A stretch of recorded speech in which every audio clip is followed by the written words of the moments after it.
欢迎来到今天的解析。我们今天不谈那些死板的教科书理论，而是要直接帮大家换个脑袋。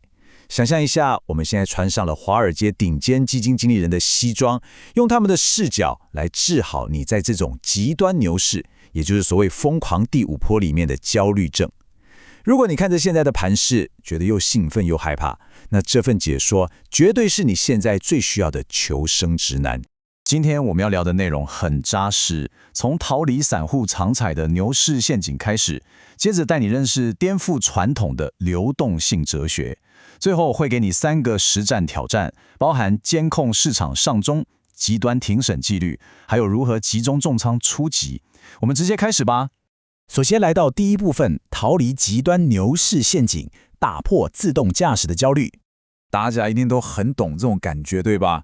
死死盯着看盘软体，看着那些早就高到离谱的本益比直冒冷汗，然后呢，每天听财经名嘴在那边猜绝对高点在哪里。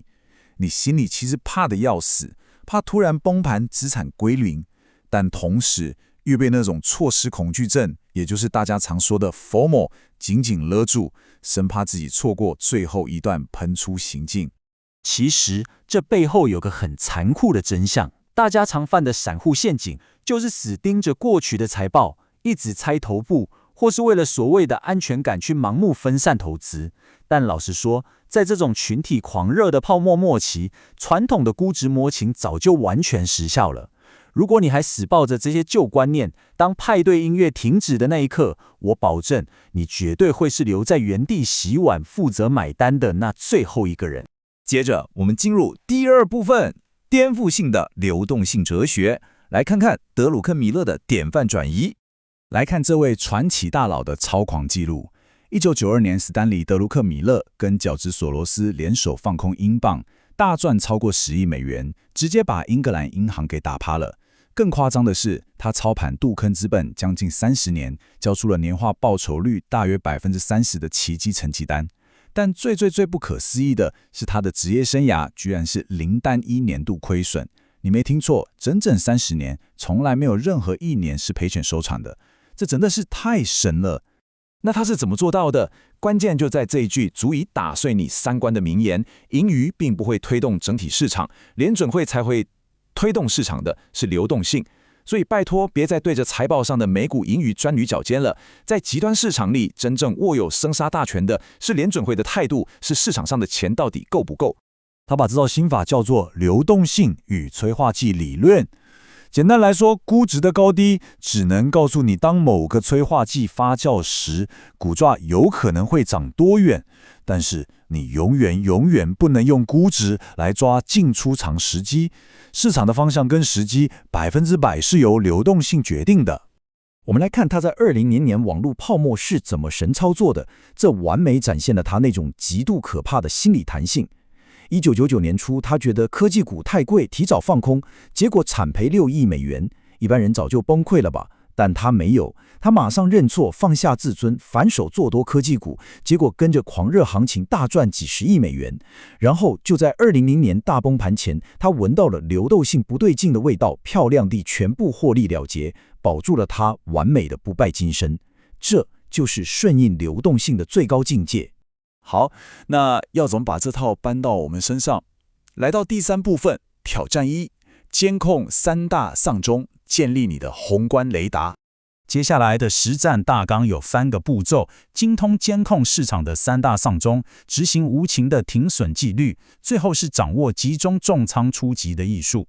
先看第一步，麻烦大家今天就把这3个指标加进你的看盘软体：美国10年期公债殖利率、美元指数，还有原油价格。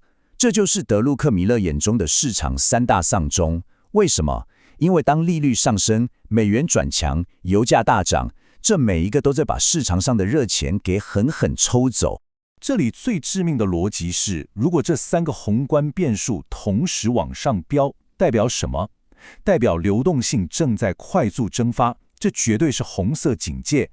看到这个讯号，别犹豫，也别管财报多好看了，立刻降低你的高风险部位，因为雪崩随时会发生。接下来是第4部分，挑战2，极端停损纪律，拥抱极限的心理弹性。强烈主见，薄弱坚持。这句话真的是把放下自尊这件事说得太好了。就像索罗斯教他的，在市场里，你看对看错根本不是重点，重点是看对的时候你赚了多少，看错的时候你赔了多少。进场时你要有强烈的理由，但只要市场打脸你，你的坚持就必须比纸还要薄。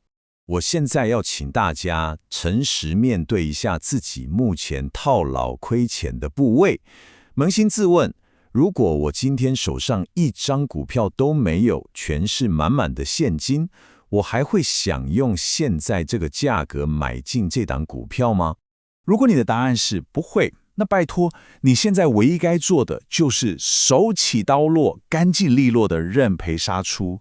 如果当初看好它的理由已经不见了，就把仓位无情砍掉，把面子丢进垃圾桶，连1秒钟都不要犹豫，赶快把钱拿去换成防御型的现金，等下一次机会。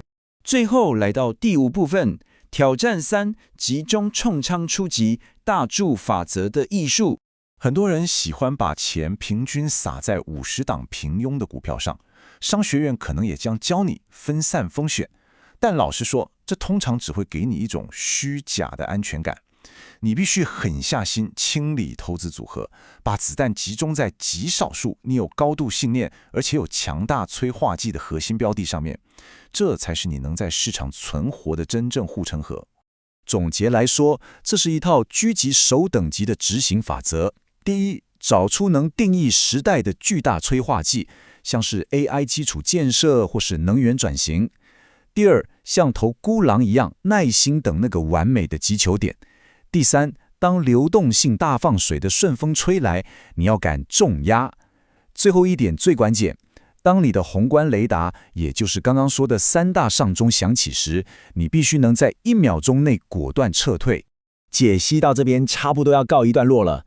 最后我想问大家，你还要继续像个被情绪牵着走的业余散户，每天焦虑的猜高点在哪里吗？还是你准备好换上德鲁克·米勒的大师思维，冷静守纪律的跟着流动性走？选择权在你手上，只要掌握流动性，严守保本跟重仓出击的原则，你绝对能在这疯狂的市场里生存下来，甚至抱走丰硕的获利。